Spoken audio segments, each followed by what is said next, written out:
Hey everybody, I'm John from Legacy Woodworking Machinery, and this is the Fireplace project. I'm excited to show you guys how this was done and why it was so much easier with the Maverick CNC machine.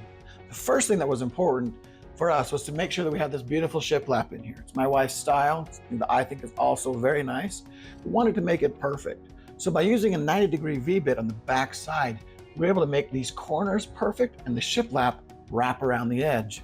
The second thing that we did, which was really important to us, was to make sure that we had plenty of venting in for our fireplace.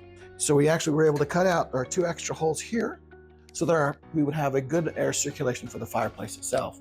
And the third thing that we did is we had to cover a cold air return for the furnace when we built this, to put it where we wanted it. So to make sure that we had good circulation for my furnace, in the base, we actually cut out 2 vent holes there as well.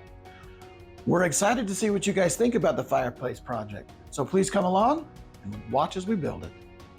All right, everybody, we're here at the Hennon home. We've got the mantle and the hearth here. We didn't show you these earlier because there's really not a lot to do with CNC on them. They do need to be stained. They've been sanded and prepped. So my wife Whitney's gonna do that one. And while she's doing that, we're gonna talk a little bit more about the wall here. So you'll notice that we've actually taped in and mocked up the entire fireplace from floor to ceiling. This way we can make sure that when we cut once, we cut right.